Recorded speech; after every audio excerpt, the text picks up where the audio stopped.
James sudah 3 hari tidak makan. Ia ke toko beli makanan. Tapi uangnya kurang 1 sen. Ia lalu menyanyikan sebuah lagu untuk menggenapinya. Tapi, bos restoran marah dan melempar makanan itu ke wastafel. Dan mengusirnya. Karena kedinginan dan lapar, ia mencari tempat untuk tidur. Tapi, tidak menemukannya. Akhirnya, ia bertemu temannya. Temannya mengizinkan ia tidur di mobil. Dan memberinya sesuatu. Ia tidak berpikir panjang. Esok paginya, pemilik mobil datang. Temannya segera kabur. Tapi, James tidak bangun meski sudah dipanggil. Saat bangun, ia sudah di rumah sakit. Melihat dokter rehabilitasi, ia merasa sangat bersalah. Dokter memberikan banyak nasihat, dan memberinya kamar di pusat rehab. James yang luntang-lantung di jalan, akhirnya bisa tinggal di kamar itu dengan tenang. Ia melihat perabotan di kamar itu, dan air panas di dapur. Ia sangat terharu. Malam pertama di sana, James kedatangan tamu spesial. Seekor kucing masuk ke kamarnya lewat jendela, dan mencuri serealnya. James dengan senang menyambutnya, memberinya makan, bahkan tempat tidur. Ia berencana mencari pemilik kucing esok paginya. Besoknya, James mengelilingi rumah di sekitar sana. Tapi, tidak ada yang kehilangan kucing. James akhirnya melepasnya. Ia mulai mengamen di jalan. Tapi, diusir pemilik toko di belakangnya. Kebetulan ayahnya lewat situ. Ayahnya menyapa James dengan hangat. Tapi, ibu tirinya sangat menyebalkan. Tak lupa, ayahnya menyelipkan uang. James yang kecewa pulang ke rumah. Si Oren rupanya sudah menunggunya di pintu. Dengan luka di kakinya, James tidak tahu harus bagaimana. Ia mencari tetangganya, Betty. Betty menamai kucing itu, Bob. Betty mengira luka Bob sudah menjadi infeksi, jadi harus segera diobati. Betty menyuruh James membawanya ke dokter hewan. Setelah diobati, Bob harus minum obat. Dokter menyuruhnya ke kasir untuk menebusnya. James mengeluarkan segenggam koin, tapi kasir menatapnya dengan serius. Akhirnya, James memberi uang makannya minggu depan.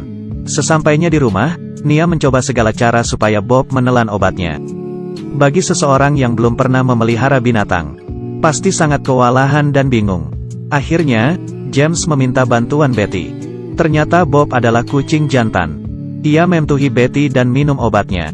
Esoknya, James pergi ke jalanan untuk mengamen lagi. Tapi, Bob terus mengikutinya. Bahkan, ikut naik bus. Penumpang di bus memperhatikan Bob. Bob lari ke lantai 2. Dan melompat ke pangkuan James. James dan Bob berjalan beriringan. James mengajari Bob untuk naik ke punggungnya. Bob yang pintar langsung mengerti maksud James. Bob bergelayutan di punggung James dengan santai. Orang-orang mulai memperhatikan mereka. Banyak yang ingin membelai Bob. Keberadaan Bob membuat James mendapat berkali-kali lipat uang dari biasanya. Hari ini, uang yang didapat James bisa untuk makan seminggu. James mengajak Bob tos, dan bersama menikmati hasil hari ini. Tapi, James tak mengira kehadiran Bob akan mengubah hidupnya untuk selamanya. Keberadaan mereka mulai diperhatikan masyarakat sekitar. Bob yang lucu dan menggemaskan membuat siapapun ingin mendekat dan mencubit pipinya yang bulat. Wanita ini ingin foto bersama Bob. Anak-anak juga sangat mengidolakannya. Bob juga mendapat kado Natal pertamanya, yaitu syal biru kecil dari seorang penggemarnya. Bahkan, hubungan Betty dan James mengalami peningkatan. Betty ingin mentraktirnya makan malam. Malamnya, James membelikan Bob makanan kucing di supermarket. Juga bunga untuk Betty. Tapi, di jalan pulang, ia melihat temannya terkapar di tangga. Ia dan Betty segera menyelamatkannya. Tapi, teman James akhirnya meninggal. Hal ini membuat Betty sangat sedih. Karena kakaknya juga seorang pecandu. Dan meninggal overdosis di apartemen ini. Hal ini membuat Betty sangat benci dengan pecandu. James yang juga pecandu memutuskan untuk merahasiakan jati dirinya. Betty mulai menyukai James. Bahkan mereka merayakan Natal bersama. Dan bertukar kado. Betty yang senang memeluk James. Melihat mereka, ekspresiku sama dengan Bob. Hari ini, Bob dan James mengamen di jalan seperti biasa.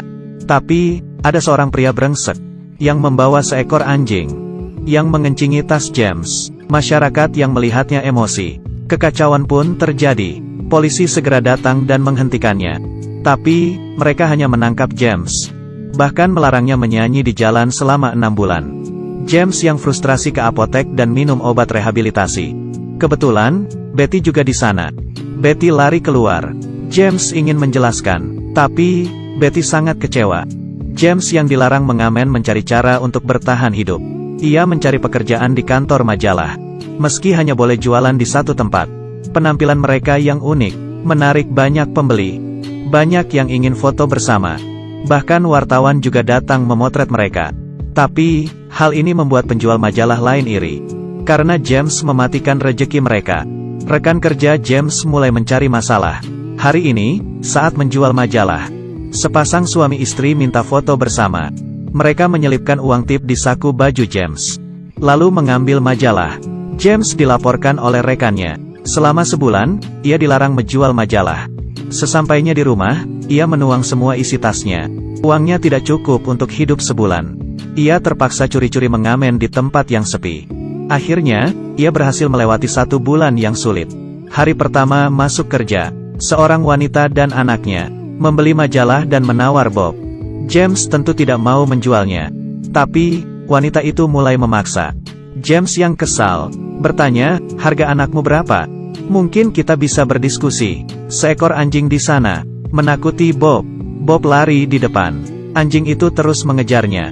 Bob lari di jalan raya dan seketika menghilang. James bertanya dan mencari di setiap sudut kota, tetapi hasilnya nihil. James kehilangan Bob dan menyalahkan dirinya. Separuh jiwa James pergi. Hidupnya tidak bergairah melihat pengedar narkoba di luar. Ia tergoda. James keluar dan bertanya pada mereka, "Apa kamu melihat kucingku?" Mungkin Tuhan sedang menguji James. Sesampainya di rumah, ternyata Bob sudah kembali. James memeluk dan menciumnya. Ia takut Bob menghilang lagi. James memutuskan untuk berhenti memakai narkoba. Ia pergi ke rumah Betty dan menceritakan keputusannya. Tapi, James menolak bantuan Betty. Proses putus obat sangatlah menyiksa. James mulai gelisah, stres, dan marah. Ia sakau sampai lemas keringatan. Setiap ia tidak kuat, ia melihat Bob yang selalu setia bersamanya. Bob memberinya kekuatan untuk bertahan. Akhirnya, di suatu pagi yang cerah, James bangun. Ia segera mendatangi Betty yang ternyata mau pindah rumah. Betty sangat senang dan memeluknya. "Selamat, kamu berhasil." James ikut senang karena Betty sudah merelakan kematian kakaknya. Betty mau pulang ke rumah orang tuanya. Tapi, perpisahan bukanlah akhir. Betty memberi James Dreamcatcher yang melambangkan kerinduan. Tak lupa, ia menyertakan alamat dan nomor teleponnya. James mendapat tawaran di sebuah perusahaan penerbit. James dan Bob datang ke sana. Ternyata, penerbit itu ingin menulis kisah James dan Bob dalam sebuah novel. Setelah selesai berdiskusi, James pergi ke rumah ayahnya. Ia berkata sudah bersih dari narkoba dan minta maaf ke ayahnya. Ayahnya mengambil dompet dan mengeluarkan foto masa kecil James. Ayahnya berkata, "Kamu selalu ada di hatiku. Aku hanya merasa bersalah, tidak bisa menjadi ayah yang baik untukmu. Yang harusnya minta maaf itu aku." Tiba-tiba, terdengar suara teriakan ibu tirinya. Ayahnya menjawab, "Aku sedang berbicara dengan anakku, Dot dan cucuku." Tak lama, novel James dan Bob diterbitkan. Masyarakat mengantre memenuhi jalan. Betty juga datang dengan penampilan terbaiknya. James mengenali beberapa pembeli novelnya. Ia berterima kasih kepada mereka. Setiap orang punya kesempatan kedua untuk memulai. Tapi, tidak semuanya bisa menggenggam kesempatan itu. Aku sangat beruntung, karena memiliki orang-orang yang mendukungku, yang membantuku melalui semuanya. Kamu hidup tidak sendirian, akan ada seekor kucing, seekor anjing, seorang kawan, atau binatang lainnya yang akan membantumu. Pria yang membeli buku ini merupakan James yang asli. Bob di film ini adalah Bob yang asli. Film ini dibuat berdasarkan kisah nyata. Semoga kisah ini bisa menjadi inspirasimu. Terus berusaha untuk hidup yang kamu inginkan. Aku Kaki Minyak, sampai jumpa.